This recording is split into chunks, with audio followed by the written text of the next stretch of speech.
Welcome back to this tutorial. This is going to be the last tutorial. For this tutorial, what you're going to do is going to implement a solution that is going to dynamically log the file name and the file path to the MySQL log table. So what I'm going to do is because I think I had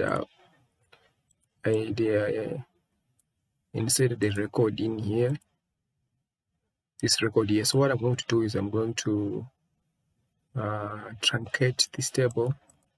Let me just truncate it, truncate table. Okay, so that there is nothing in this table. All right, so I've managed to truncate this table. Let me just truncate this transactions table as well. Yeah, let me truncate it. Truncate table.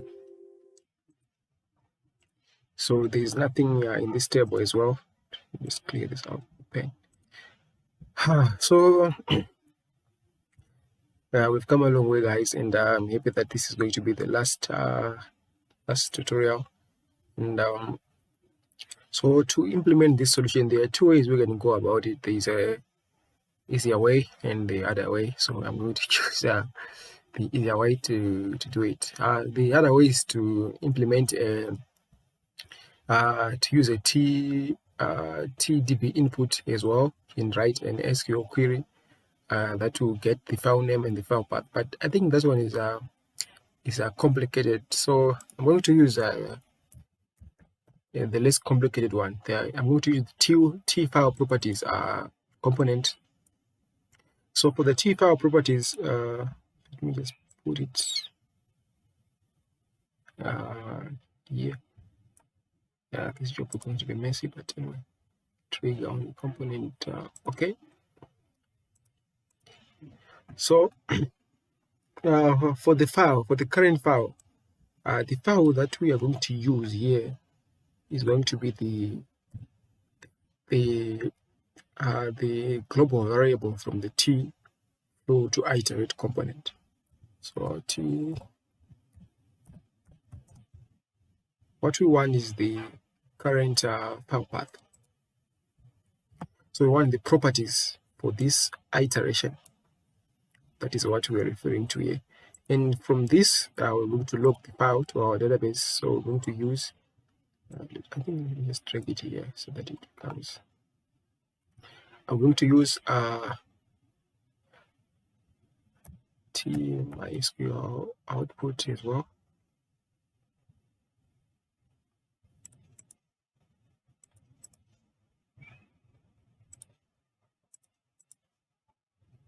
And we're going to use existing connection.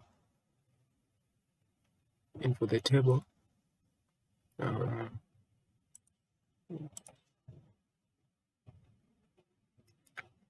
the table, it's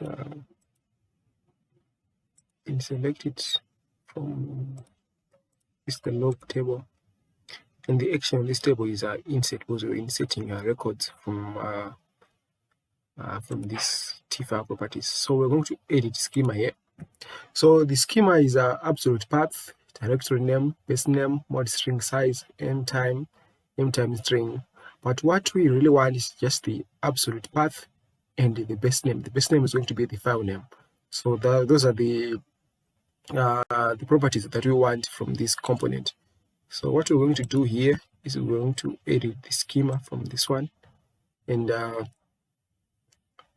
going to remove all of this one. M time, we want it, size, we don't want it, mod, we don't want it, directory name, we don't want it. What we want are these properties: absolute path and the base name.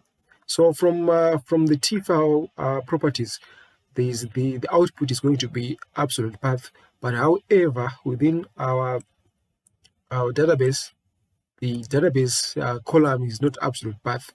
The database column is going to be, let's just take a look at it. It's going to be file path and file name.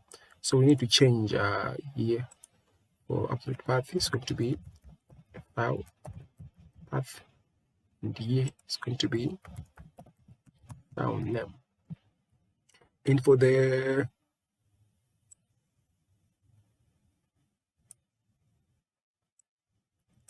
length, let's just stick to what we had created here. Let's stick to 200, 200, 200, and 200. I'll just click OK. And this time I'm not going to forget to commit my changes. TMySQL commit row. I'm going to take one component, OK. And then I'm going to use, and again, we're not going to close the connection.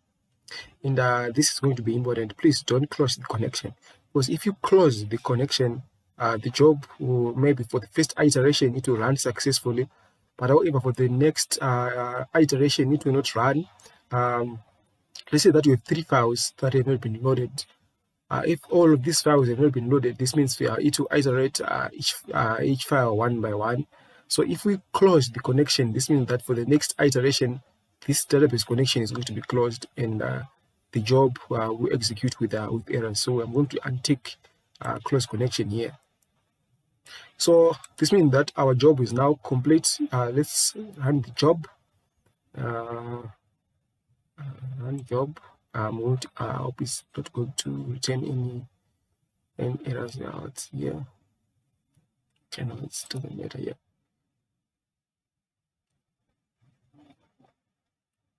Okay, so as you can see that there's T file list here.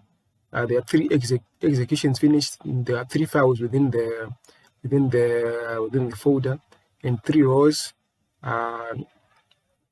in 0.46 seconds. We know that from the TDB input we truncated this table, so there's nothing, and as well as 3 rows as well has been executed. So I'm hoping that this job will run successfully. Let's just take a look at the